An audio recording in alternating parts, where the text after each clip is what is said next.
Comienza Redes Dice, un programa realizado por la Asociación Redes, que abordará periódicamente el mundo de la educación de forma independiente y crítica.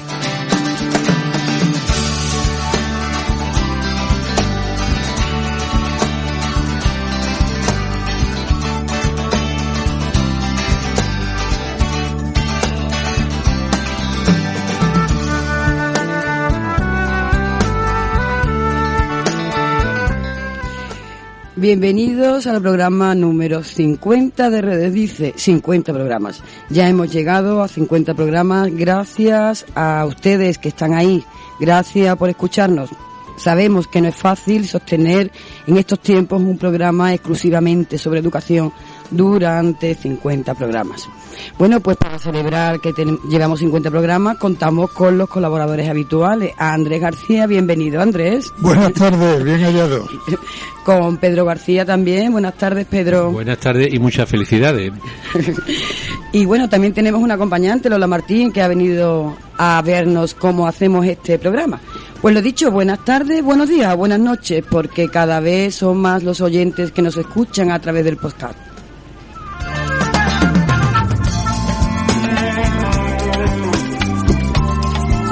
Contacta con Redes a través de las diferentes vías. WhatsApp 644-384-496. Email asociacionredesevilla@gmail.com. Facebook asociación.redes. Twitter @asociacionredes. Y web redeseducación.net.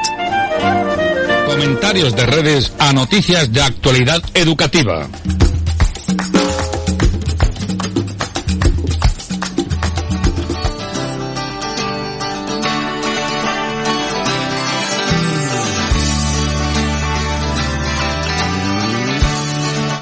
Bueno, pues volvemos a las sesiones, pero tenemos una actualidad tan frenética en educación, frenética y preocupante, desde el comienzo de este curso que nos sigue atrapando, como van a poder comprobar. Pero dos ideas van a presidir este programa. Por una parte, la importancia de los colectivos con voz pública. Lo veremos tanto con profesores como con inspectores. Y por otra parte, la judicialización de la vida educativa que nos obligará a consultar nada más y nada menos que con un conocido catedrático de Derecho Constitucional. ¡Comenzamos!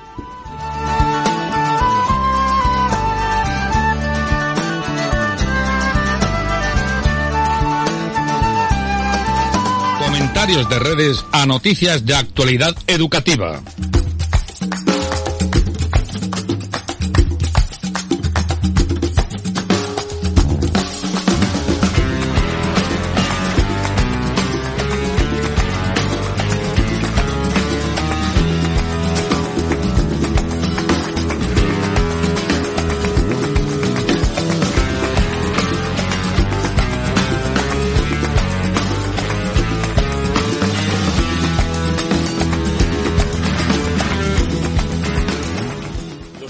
Firmantes, inspectores de educación con destino en la Delegación Territorial de Educación de Sevilla, ante la situación por la que atraviesa la gestión del sistema educativo en nuestra provincia, nos vemos en la obligación de manifestar nuestra profunda preocupación y expresar nuestra posición ante la misma. Desde que se configuró el gobierno andaluz en 2019, tras las últimas elecciones autonómicas, en la Delegación Territorial de Educación, unificada con las de Deporte, Políticas Sociales y Conciliación, han sido sucesivamente nombrados y cesados 3 delegados o delegadas territoriales. La recientemente cesada llegó al cargo tras ser separada de su cargo como viceconsejera, siendo sustituida a su vez tras un breve periodo en el cargo por el último, que ha ejercido solo 6 días debido a su implicación en causas penales. Esta insólita acumulación de nombramientos y ceses, producidos algunos de ellos sin que se conozcan los motivos, transmite una sensación de improvisación, ausencia de rigor y transparencia y, en definitiva, falta de líneas de actuación definidas coherentes con un proyecto para la educación. Este panorama, además, da lugar a una imagen negativa de la administración educativa inaceptable para la ciudadanía en general y, en particular, para los profesionales de la educación. Máxime en un momento en el que a todos, equipos directivos, profesorado, alumnos y familias, se les está exigiendo un enorme esfuerzo y unas responsabilidades añadidas para hacer frente a la situación generada por la pandemia. El nombramiento de responsables políticos corresponde en una democracia al gobierno legítimamente elegido, pero es exigible que la elección de las personas que ostentan cargos de importancia se rija por criterios de responsabilidad, mérito, eficacia y especialmente de servicio público. Nuestra educación no puede permitirse que continúe esta situación, especialmente en el momento actual. Por tanto, como inspectores de educación, conscientes de nuestra responsabilidad como funcionarios al servicio de la sociedad y garantes del derecho a la educación, exigimos a los responsables de la gestión educativa en Andalucía que asuman sus funciones de forma responsable, rigurosa y transparente, de manera que las decisiones que adopten respondan a las necesidades, tanto estructurales como coyunturales, del sistema público de educación de Andalucía. Sevilla, 2 de octubre de 2020.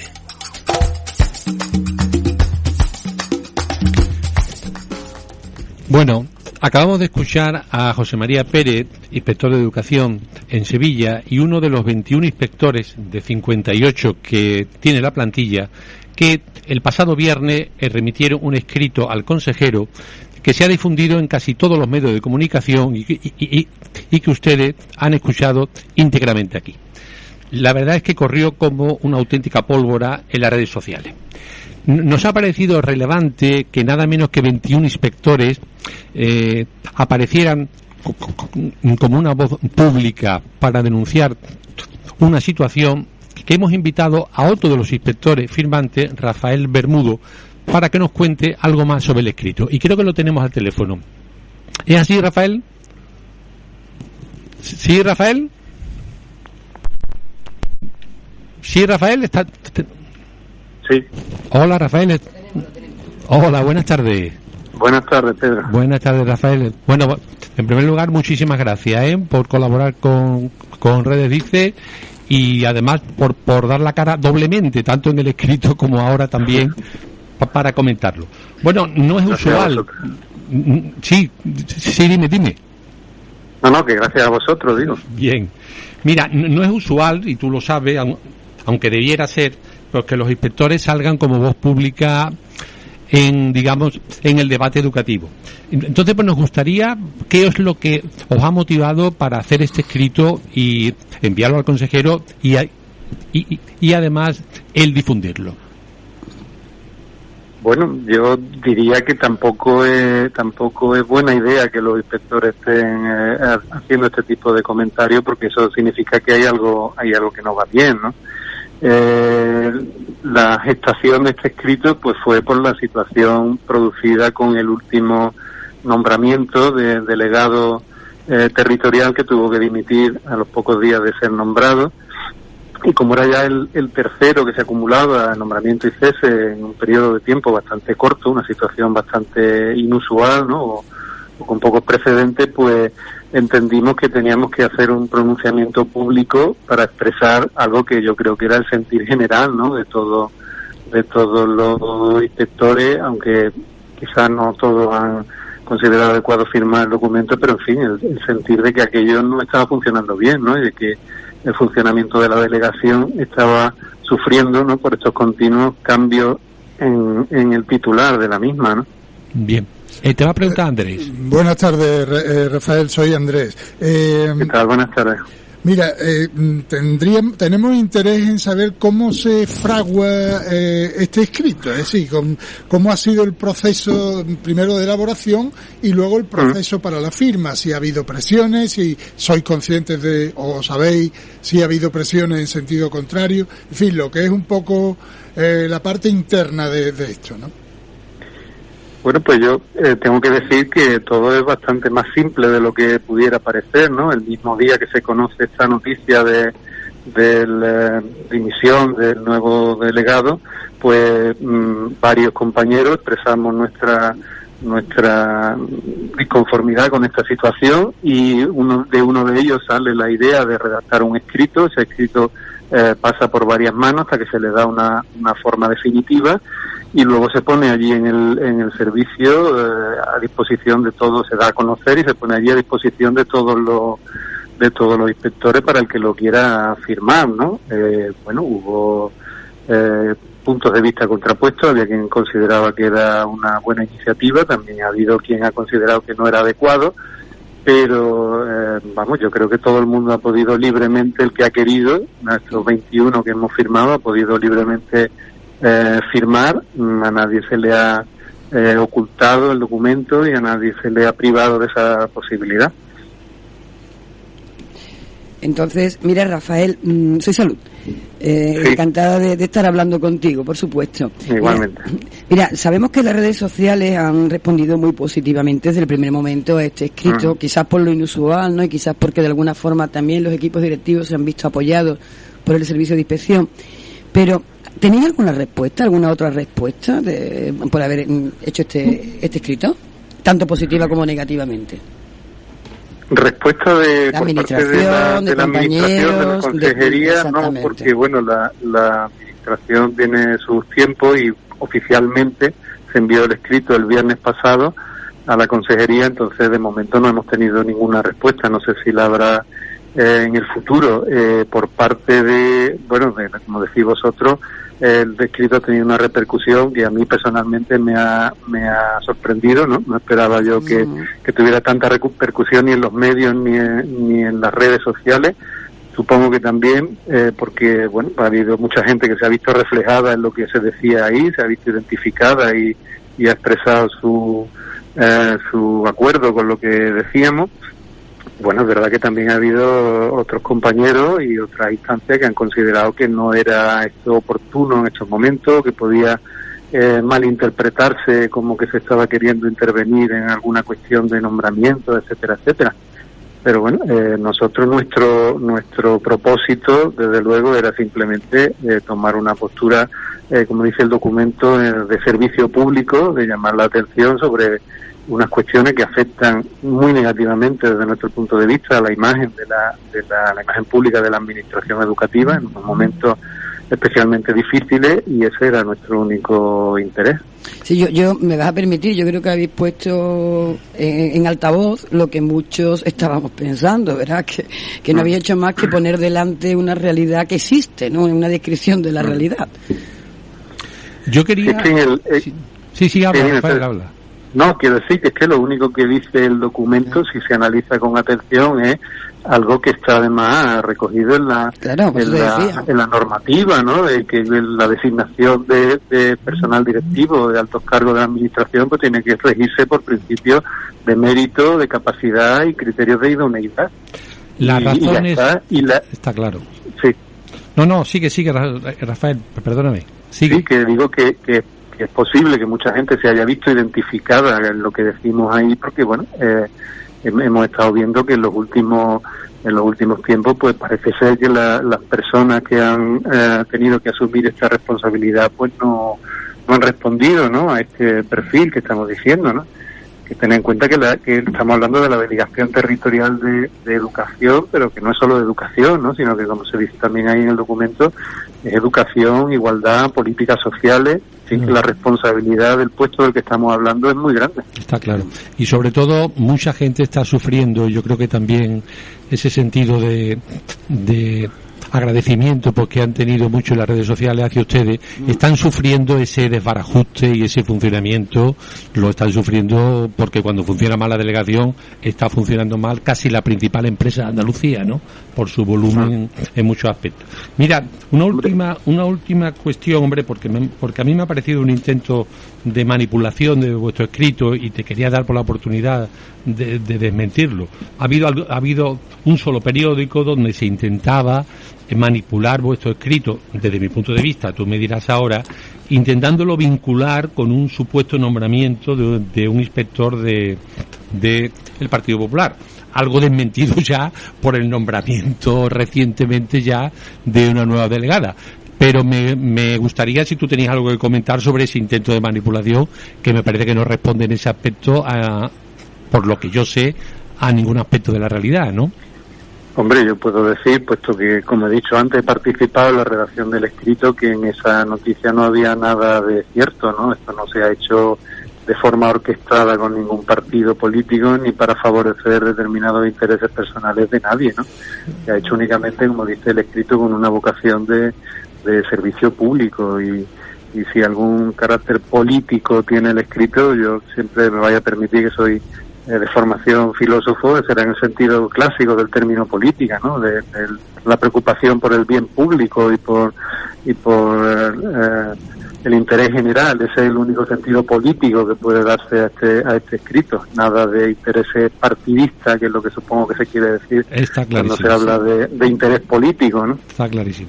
Bueno, y como decía, además desmentido por el nombramiento no solo de la nueva delegada, sino por la dimisión / cese del jefe de servicio de inspección, que se la ha llevado por delante y que él mismo ha declarado que lo vincula también a haber firmado también este escrito. Bueno, pues algo más por añadir, Rafael, para terminar. No, simplemente que reiterar una vez más que el único interés que ha tenido la redacción y la publicación de este escrito ha sido, en la medida de lo posible, dar un toque de atención acerca de la necesidad en estos momentos tan difíciles, ¿no? Este inicio de curso tan difícil que estamos teniendo, de que haya una dirección coherente, responsable y proactiva en la Delegación Territorial de Educación, ¿no? Porque eso es lo que creo que necesitamos todo, ¿no? El sistema público educativo, como decimos en nuestro escrito. Está claro. Pues en nombre de Redes, felicita a los 21 inspectores y que cuando haga falta, pues también salgáis a la palestra, porque hace falta para todo el sistema. Y a ti muchas gracias por haber participado y tiene estos micrófonos, como tú sabes, para lo que quieras, entre otras cosas para el buen trabajo que sé que estás haciendo en el Polígono Sur. ¿Vale, Rafael? Muy bien. Gracias. Buenas tardes, muchas gracias, Rafael. Muchas gracias, buenas tardes. Hasta pronto. Bueno.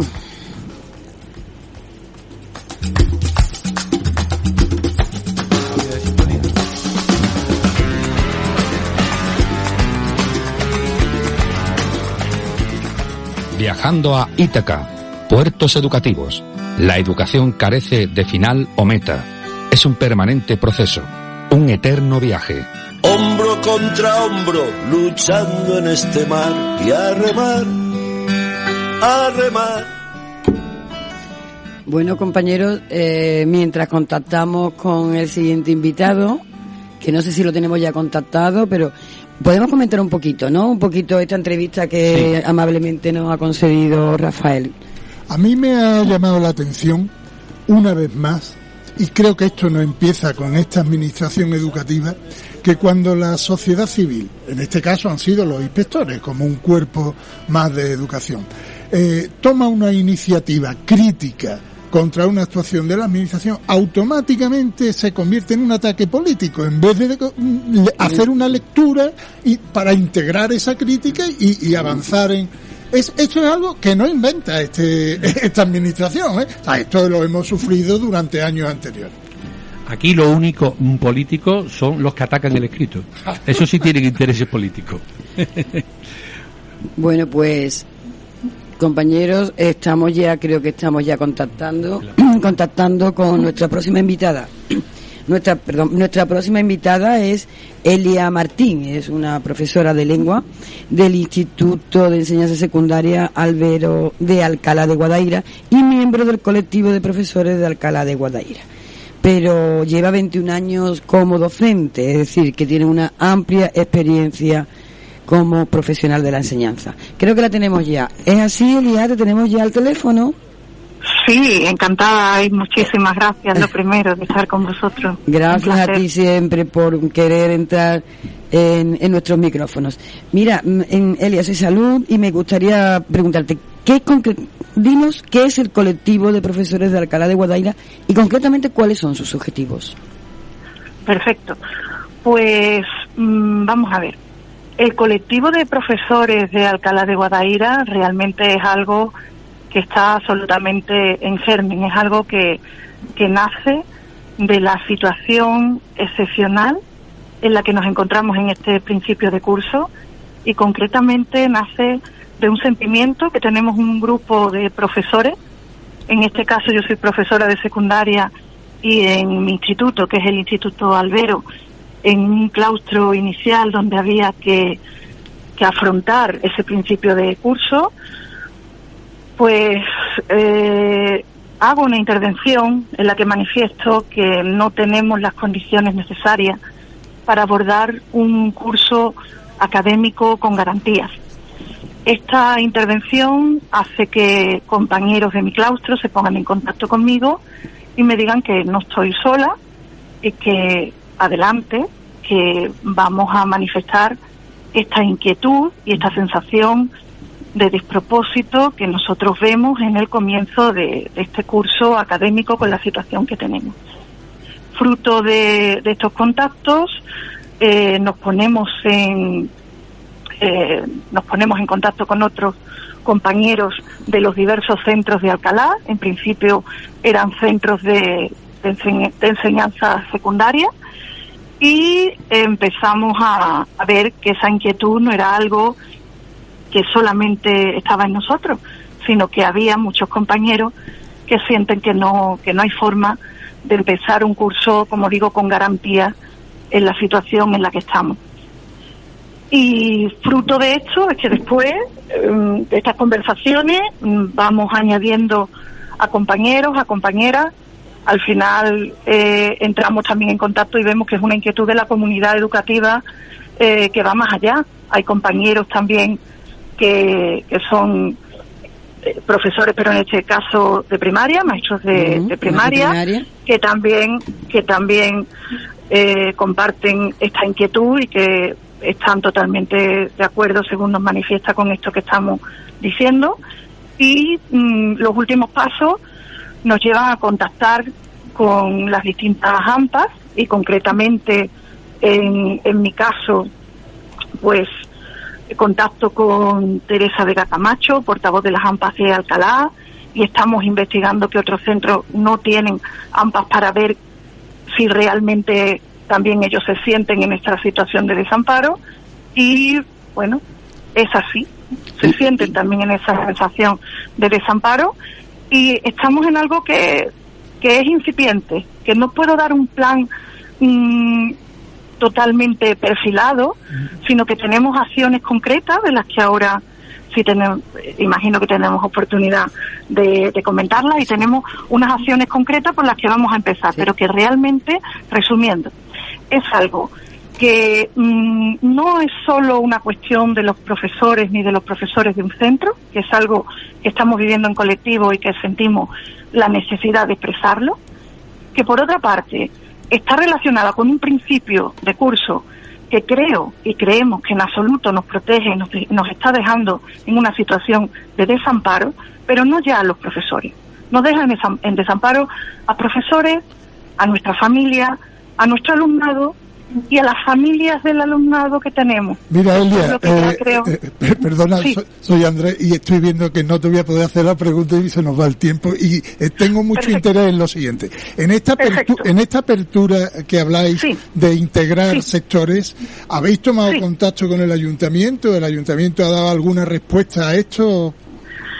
Estamos en proceso de hacer todas esas cosas. Aquí el problema que tenemos, nosotros comento lo siguiente. Aquí el ayuntamiento no ha habido un contacto directo con el ayuntamiento, también porque estamos gestándolo, y de momento veíamos que la cuestión tiene más que ver con una cuestión institucional de delegación en principio. Es verdad que eso está en mente. Lo que ocurre también que el ayuntamiento también está en un momento peculiar, en el que entre la premura del principio de curso y, como digo, no somos gestores que estemos en esto, pues es verdad que eso nos queda pendiente, el hecho de tomar esa iniciativa y llegar a ver si nos pueden echar una mano. Bien, porque para que no se nos vayan las ideas, lo que pedimos es ayuda que de donde venga nos viene bien, pero que hay una realidad. Está claro. Y la realidad es, sí. No, mira, soy Pedro, lo digo porque me gustaría que nos atuviéramos un poco, por un lado, al tiempo que tenemos, porque viene el tema de los patrocinadores. Primero saludarte, porque bueno, sé que eres una persona muy comprometida, has estado en el Monroy, está en el Albero, comprometida con el tránsito, con la enseñanza de la lengua, y el felicitaros por por toda esta iniciativa. Y darte un minuto final, que es el que tenemos, darte un minuto final para esas acciones que dice que tenéis pensado, que nos interesan mucho. Vale, perfecto. Tú como buena profesora de lengua, pues sabes lo que es un minuto. Bueno, no sé qué decir porque al ser de lengua lo de los minutos se me da peor. Pero tenemos un gran problema, y el problema es, primero y segundo no puede estar con la ratio que tiene. Primero y segundo no puede estar a un palmo de distancia. Ese es el gran problema. Y en los centros, si no es primero y segundo, hay aulas que están masificadas. En Alcalá hay un problema de masificación. Fruto de ese problema de masificación, eso no se puede consentir bajo ningún aspecto. Y nos sentimos en una situación de desamparo, como he dicho. ¿Qué es lo que haremos? Pues tenemos prevista, y está ya, una concentración solicitada para el día 22 de octubre, a las 6 de la tarde, en la Plazuela. Estamos esperando que nos manden la aprobación, estamos esperando la respuesta de su delegación del gobierno, y cuando la tengamos, pues se hará público y lo diremos a través de los colegios, de las AMPA, y nosotros mismos le daremos la publicidad que se merece. Perfecto, para que todo aquel que esté interesado que esté allí, claro que sí. Pues muchísimas gracias, que sepa que tienes a Redes para lo que necesite, que nos deis información de lo que vayáis haciendo, que nosotros lo publicamos, y que nos parece muy importante, porque los profesores salgan también a la voz pública. Muy interesante. Elia, muchas gracias. Y muchos recuerdos a los buenos amigos y amigas de Alcalá. Y mucho ánimo. Y mucha fuerza para seguir para adelante, Elia. Muchas gracias, de verdad.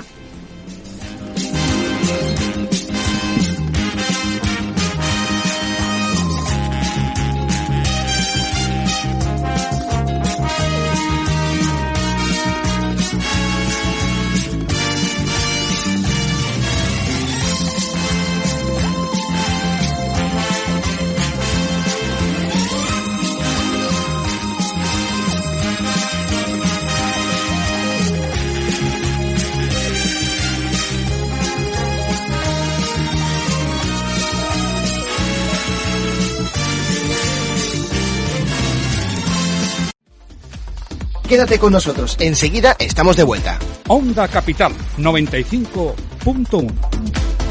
El siguiente consejo para estudiantes está patrocinado por Cursogenius.es. Cada 25 minutos de estudio, haz 5 minutos de pausa. Se llama técnica del pomodoro. Recuerda que este consejo para estudiantes está patrocinado por Cursogenius.es. La siguiente información está patrocinada por clinicadentalsirot.com. Acude a tu odontólogo regularmente. Debido a que ni siquiera un cepillado profundo consigue eliminar por completo la placa dental, las limpiezas bucales están recomendadas cada 6 o 12 meses. Igualmente, debes realizar una revisión de tus dientes al menos una vez al año. Recuerda que esta información ha sido patrocinada por clinicadentalsirot.com.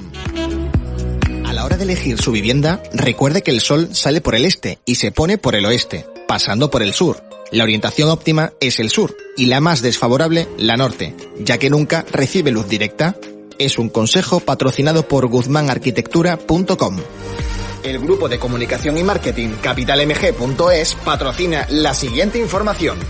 Tener una página web nos brinda credibilidad ante los clientes potenciales y nos ayuda a ser visibles en los buscadores. De ahí la importancia de crear una estructura en la que el contenido resulte relevante y dinámico.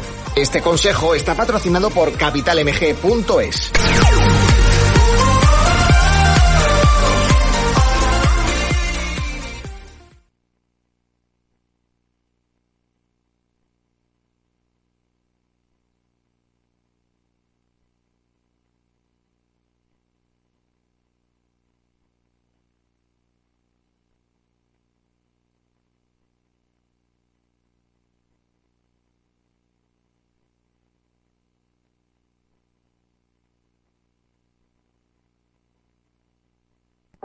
Escuchas de capitalmg.es. Escuchas Onda Capital, gracias al patrocinio de capitalmg.es.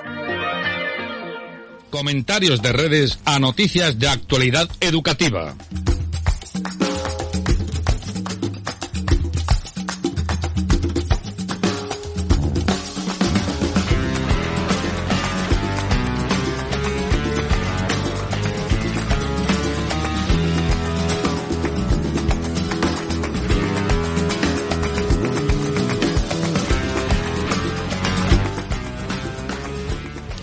Bueno, compañeros, y seguimos con noticias de actualidad, y qué de mayor de actualidad que lo que se votó ayer en el Parlamento andaluz. Había una proposición de ley impulsada por agentes sociales para blindar, por ley, los recursos materiales y humanos de los alumnos con necesidades específicas de apoyo educativo. No salió. La ley no se votó. Vamos, se votó, pero no se aprobó. Cosa que considero que es realmente dramática para todos los alumnos que necesitan de estos recursos, y que no se pide ni más ni menos que lo que es de justicia, que tengan unos recursos tanto materiales como humanos blindados y que no estén al favor de quien los quiera otorgar, ¿no? Ha sido así. Esperemos que continuemos y que tengamos mayor suerte. Y es curioso, Salud, que mientras que se rechazaba esta propuesta, mientras tanto se está poniendo en marcha una propuesta de ley para ampliar los conciertos en la privada concertada con bachillerato y FP. Claro, esto tiene varios problemas. Primero, que esto no empieza, o sea, esto no es algo tampoco de este gobierno que empiece ahora con este gobierno. Estos conciertos vienen produciéndose de antes. Arrastramos muchas situaciones, Andrés. Y la anterior administración también presumía de ellos. Sí, lo que pasa es que ahora quizás se hace con menos complejo todavía. Con menos complejo o... Bueno, iba a decir con más desvergüenza, pero no lo voy a decir. No lo vas a decir. De todas maneras, esto le dedicaremos, tanto en el boletín de redes como en otros programas, cuando ya tengamos una orden, digamos, en vigor, muy atento, porque pero me parece... ¿Está previsto para el 2021? Sí, esto, cuando salga, todavía está en un borrador de orden que debe estar circulando. Porque esto es un cambio fundamental, porque esto requiere una alta dotación económica cuando estamos en tiempos de precariedad, para que haya más profesores, para bajar ratios, etcétera, etcétera. Incluso por la dotación de recursos por alumnos de necesidades de apoyo educativo se ha rechazado. Todos los centros privados van a ir por de cabeza, y lo que es peor, una vez que se apruebe, aunque se cambie de gobierno, no se quita. Por lo tanto, estamos ante un tema que es importante. Un ejemplo de ese despilfarro lo ha dicho públicamente el rector de la Universidad de Sevilla, que asombrosamente, para un discurso institucional, denunció que 11 millones de euros de la dotación recibida por la Junta para atender por la pandemia han ido a parar a Canal Sur. Importante para parar está muy agradecido. Efectivamente. Bueno, pues seguimos con noticias, ¿no? Y vamos a hablar un poquito de los consejos escolares. Resulta que había convocatoria de consejos escolares y, para asombro de los equipos directivos, la convocatoria sale como si no hubiese pandemia, es decir, la orden es exactamente la misma, ¿no? Y me consta que ha habido muchos equipos directivos que escribieron diciendo que, oiga, mire usted, en una situación de pandemia tenemos votaciones presenciales o votaciones online secretas, y al parecer han tomado nota, y el mismo día que por la orden y por el calendario de consejos escolares estaba previsto que se hiciese el sorteo para la Junta de Consejo Escolar, viene una orden rectificando, viene una instrucción aplazando la renovación de los consejos escolares. Hombre, agradecemos que aplacen, pero se podía haber pensado antes, ¿no? Hay otra cuestión que a mí, creo, y a redes nos ha preocupado enormemente, y es que, claro, Madrid, yo no sé si es España o no es España, como se viene diciendo últimamente, pero Madrid es un modelo a seguir y sobre todo por esta administración. Y en Madrid se les ha prohibido a sanitarios y docentes hablar con los medios de comunicación sin la autorización expresa de sus directores correspondientes. Es decir, para que un sanitario pueda contar lo que pasa en el centro de salud de Vallecas X, tiene que tener la autorización de su director. Y lo mismo un docente, o sea, un profesor de instituto tiene que pedirle permiso al director. Pues, afortunadamente, ¿Y el director a quién, Andrés? ¿Y el director a quién le va a pedir permiso? a salud. Suma y sigue. Esa es la pregunta del millón. Seguro que hay un fiscal que lo va a denunciar próximamente, sí, seguro, sí. Inmediatamente. Bueno, y vamos a terminar porque tenemos a la espera al próximo invitado, haciendo una mera referencia al decreto ley que ha sacado el MEC, donde flexibiliza criterios de promoción, de evaluación, requisitos para el propio profesorado, y que ha causado una cierta alarma. Solo queremos hacer dos comentarios. Uno, lo que ha tardado el MEC en usar el instrumento del decreto ley, que está regulado por la normativa, que lo puede usar en casos de extrema necesidad, y ha tardado 6 meses en haber hecho algo que lo debería haber hecho desde abril y para el final del curso pasado. Y en segundo lugar, hombre, que esa alarma con los criterios de promoción y de titulación, con los que no van vinculados con las asignaturas suspensas, etcétera.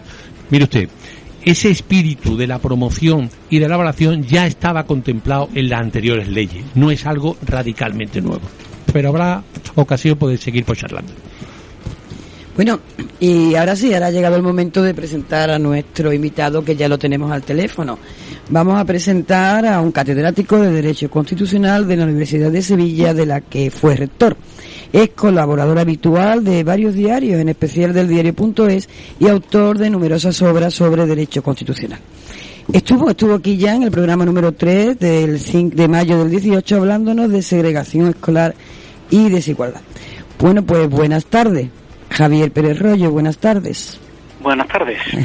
Gracias, por supuesto, por colaborar una vez más con nuestro programa.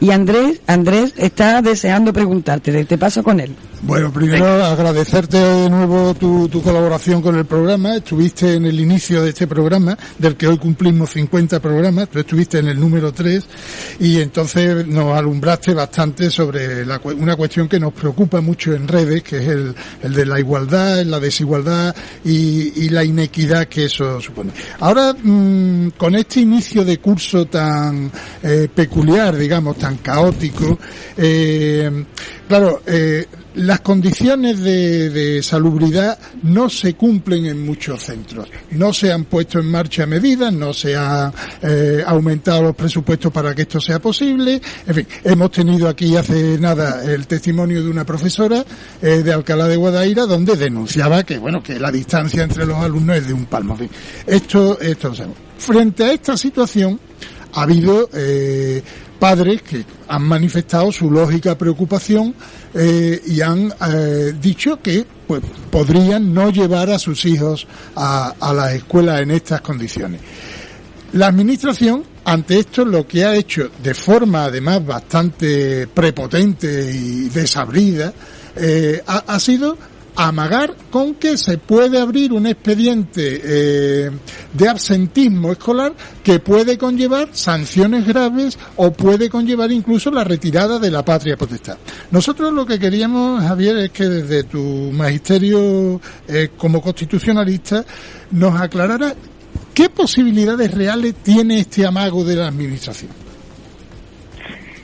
Hombre, la administración en principio tiene que mantener esa posición. Es decir, el derecho a la educación no es solamente un derecho, sino que es una obligación. Es prácticamente el único derecho que está configurado como un derecho y un deber simultáneamente.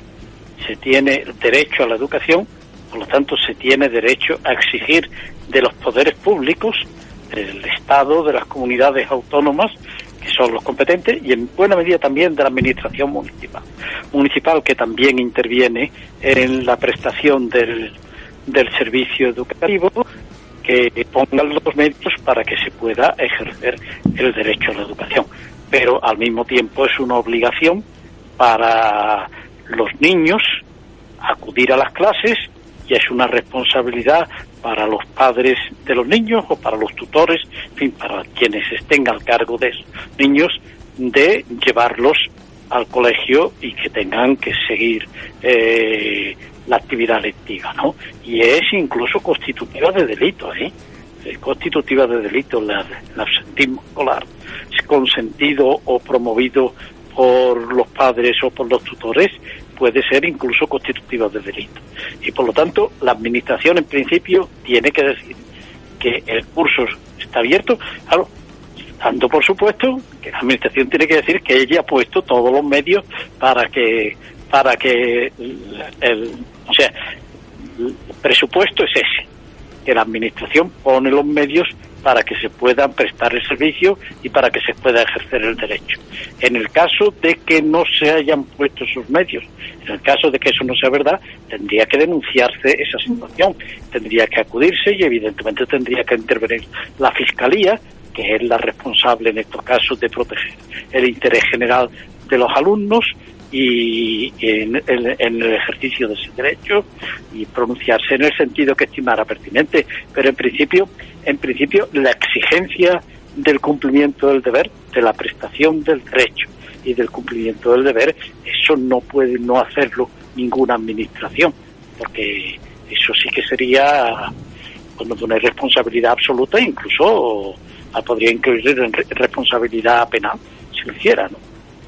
Mira, Javier, en la entrevista anterior hemos hablado con una profesora que pertenece al colectivo de secundaria de Alcalá de Guadaira, que nos decía que sobre todo en los primeros cursos de secundaria no se podía de ninguna manera mantener esas distancias de seguridad.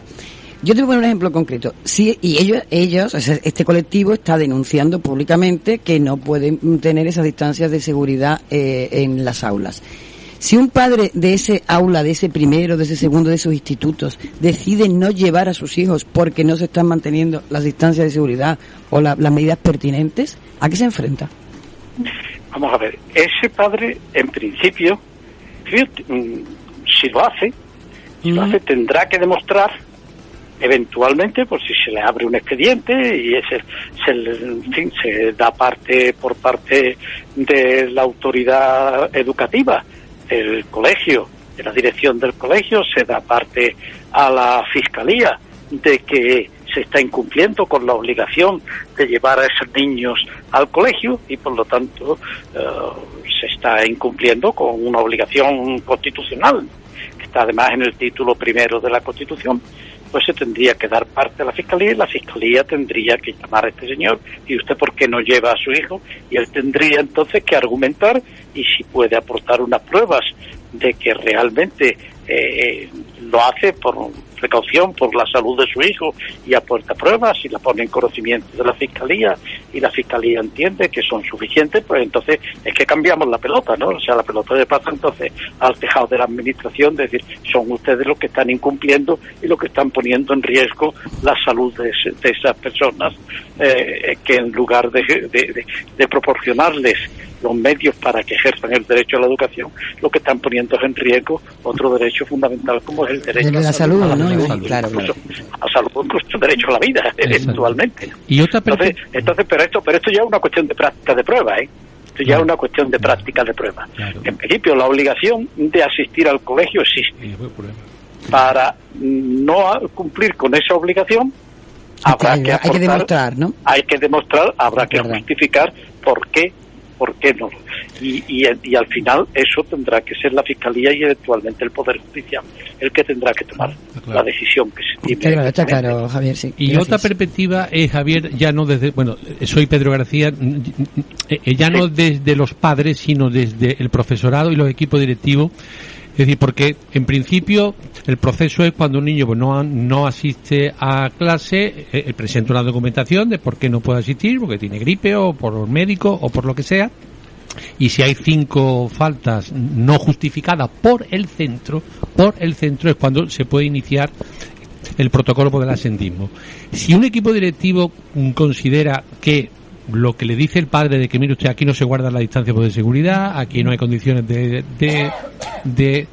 salubridad, y el equipo directivo justifica esa falta, el propio equipo directivo puede verse expuesto ante una inspección o ante algún tipo de consecuencia, si es el equipo directivo el que consciente de las condiciones de su centro justifica las faltas del alumno. Vamos a ver, el centro yo creo que no puede justificar la falta del alumno en ningún caso. En el caso, no puede justificar la falta. El centro lo que puede hacer es denunciar a la consejería que es la que gestiona la prestación del servicio de la educación, de ese derecho, sí, denunciarlo porque incumplimiento y porque está poniendo en riesgo no solamente la salud de los niños, sino también la salud de los profesores. Evidentemente, el problema de los profesores ahí es que se encuentra, estamos hablando de los niños, pero claro, también tenemos en cuenta que tenemos que ver que están los profesores, y que los profesores, y que el riesgo es más población de riesgo el profesor que el alumno. Sin duda, por eso digo que es más profesor de riesgo, y dependiendo de la edad, teniendo en cuenta el envejecimiento que se ha ido produciendo en las plantillas, es un riesgo ya que puede ser serio, ¿no? Claro. Y por lo tanto aquí entramos que hay, además del derecho a la educación, además del derecho de ejercer el derecho a la educación que se contempla en el artículo 27 de la Constitución, hay otros derechos que están en el derecho al trabajo, el derecho a, posiblemente podría plantearse el derecho de huelga, ¿no? El derecho de huelga en relación con medidas que se pudieran tomar por parte del profesorado en relación con las condiciones en las que ellos tienen que prestar el trabajo para garantizar el ejercicio del derecho. Es decir, que ahí estamos ante una situación en la que hay muchos derechos en juego y que sobre todo hay un dato que es clave. Es decir, o sea, el derecho a la educación no se puede no prestar. O sea, esa no es una opción para una sociedad en la que no se presta el derecho a la educación y en la que ese derecho no se posibilita el ejercicio del derecho, es una sociedad que se está descomponiendo. Si es que no se está descomponiendo ya. Este es un derecho de los que no se puede prescindir de su ejercicio, porque esa es la clave de la ciudadanía, es la clave de la igualdad y la clave de la ciudadanía. O sea, hay dos derechos que son complementarios del derecho de participación política y de la igualdad constitucional, que son el mismo, que es el derecho a transmitir y recibir información veraz y el derecho a la educación. Son los dos derechos que están inseparablemente unidos a la participación política, al derecho de participación política, que es el derecho constitutivo de la igualdad constitucional, el que nos hace ser iguales, el que todos podemos participar en condiciones de igualdad en la formación de la voluntad general. Para que ese derecho se pueda ejercer es imprescindible el derecho a recibir información, que es un derecho universal y que es del que recibe su fuerza el derecho a transmitir información y el derecho a la educación. Sin esos dos derechos, el derecho de participación política se queda vacío de contenido y por lo tanto se queda vacío de contenido el principio de igualdad y lo que es el Estado constitucional. Claro, ¿no? El planteamiento... Por lo tanto, el derecho ese es importantísimo. Ahora hay que prestarlo y hay que hacerlo con seguridad, seguridad, ¿no? Entonces ese es el problema y entonces pero no se puede no prestar, ¿eh? O sea, no se puede. Claro. Eso sí que es una de las cosas que nos la tenemos que meter en la cabeza, ¿no? Que nos tenemos que meter en la cabeza, o sea, que esto no es opcional, una sociedad no tiene la opción a que este derecho se preste o no se preste. Claro. Si no, esa sociedad está podrida, esta sociedad fallida. El planteamiento que tú haces entonces, Javier, hay que prestar el servicio, hay que ir al centro y si el ejercicio del derecho a la educación no se da en las adecuadas condiciones de salud y de seguridad, que los padres, que el equipo directivo, que el centro sea el que denuncie a quien es el encargado de prestar el servicio, que es la consejería. Claro. Así, ¿no? Ahí donde tiene que haber la denuncia, tiene que venir inmediatamente y después habrá que hacer lo que sea.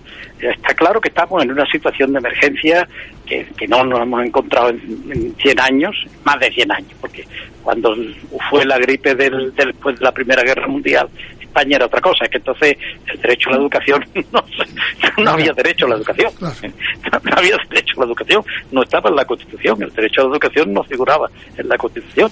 Es un derecho de las constituciones democráticas. Las constituciones predemocráticas no figuraban, no había un derecho a la educación.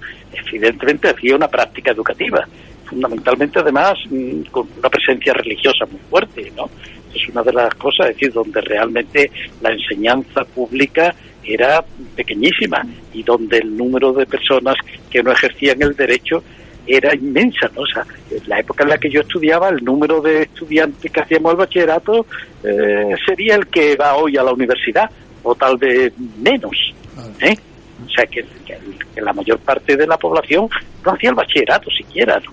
Hacía el bachillerato. O sea, entonces estábamos hablando, y yo estoy hablando ya de los años 40, o sea, el año 20, que fue cuando se produjo la gripe, la mal llamada gripe española, y que es una situación de emergencia similar desde el punto de vista sanitario a la que estamos viviendo ahora mismo, era completamente distinto. Ahora estamos en una situación distinta, afortunadamente podemos reaccionar de una manera como no podíamos hacer en aquella época, pero está claro que esto nos ha sorprendido a nosotros y a todo el mundo, y que realmente uno de los terrenos más difíciles es el terreno educativo, porque ahí está comprometida toda la sociedad. Es que esto es un derecho que afecta a toda la sociedad de manera directa o indirecta, ¿no? Por padres, por abuelos, por lo que sea, porque esto tenemos, y entonces, pero al mismo tiempo no podemos dejar de prestar, ese derecho tiene que ejercerse, y por lo tanto hay que hacer todo lo que sea, y tenemos que hacer todo el esfuerzo y todos los sacrificios que tengamos que hacer todos para intentar que ese derecho se pueda prestar, y que los niños puedan ir al colegio, ¿no? Y puedan recibirlo, y que los profesores lo puedan hacer en las mejores condiciones, pero el riesgo cero no existe, ¿no? El riesgo cero no existe, pero hay que reducirlo, minimizarlo lo más posible, ¿no? Pero esta es la tarea más importante, ¿eh? Esto es la tarea más importante con la que tiene que enfrentarse una sociedad. Si esto no es capaz de encontrar una respuesta para este problema, esa sociedad es que está descomponiéndose, ¿no? Lo sabemos, Javier, y en redes lo sabemos bien, que llevamos más de 20 años luchando por ejercer esta profesión en las máximas condiciones de dignidad. Te agradecemos muchísimo tu participación, tu nueva participación en este programa, y agradecemos... Encantado, y muchas gracias por la invitación. Esta luz que has puesto y cómo has alumbrado efectivamente como esperábamos sobre este problema. Muchas gracias de nuevo, Javier. Vale, un abrazo. Gracias, un abrazo.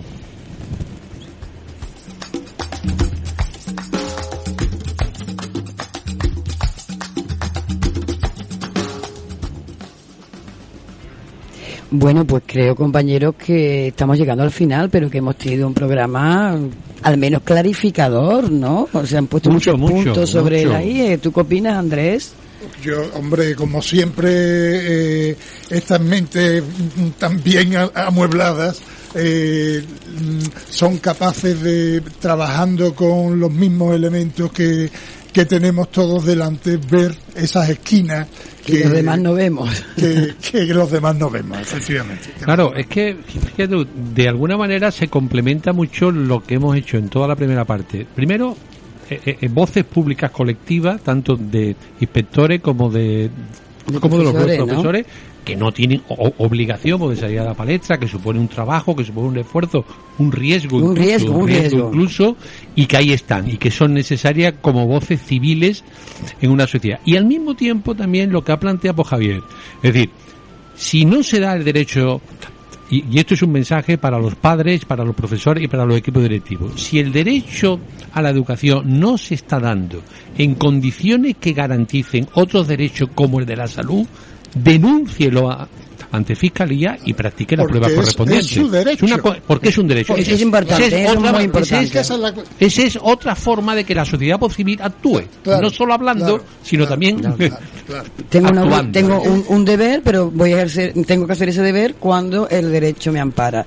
Bueno, pues hasta aquí, compañeros, hasta aquí nos despedimos hasta el 22 de octubre, donde esperemos que la actualidad nos permita procesar las cosas, un pensamiento más lento, más tranquilo, más relajado, porque si no el pensamiento crítico se nos va con la vorágine, ¿de acuerdo? Muy buenas tardes, y recuerden, el lenguaje nunca es inocente.